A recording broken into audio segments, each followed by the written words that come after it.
Yeah, I've been making music since I was, I guess, 15 or 16, so that by now that's half my life. And you know, you start like everybody as a hobby with just messing with things in the weekends and stuff. I started working on Space Disco, I guess halfway through 2014, and I had this really nice sort of lead melody and one night, and I really thought that could go into a whole track, you know. So often I'll work on these things maybe for 1 or 2 nights in a row, and then I'll let them go for a little while. But this was something I kept on coming back to, you know, and I really wanted to finish. So, and at the end it was released in at the end of 2014.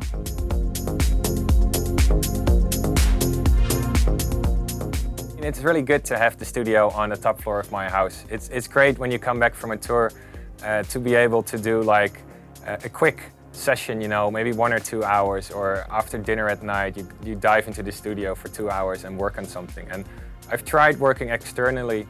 Problem is, like, sometimes it becomes too much of a hassle, like having to go to the studio, and you don't do that for 2 hours, you know. So having it in my place is really important for me.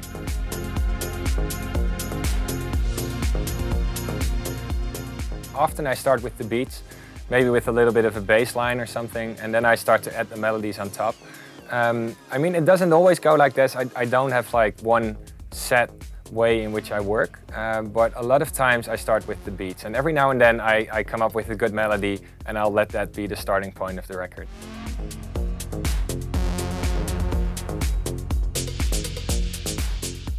Some of my earliest influences were people like Sasha, John Digweed, Hernan Cateno.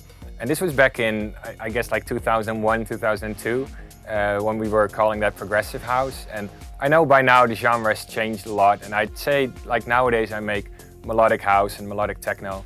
But I've always had like a really big melodic influence in my music, and that all comes down to like playing the piano when I was younger and getting like really stuck on all those melodies. And for me, when I write music, that's some of the most important thing there is. Like, even though the beats are really good, I need that little melodic edge to keep it interesting for me, and that's something you can just see in my music as well.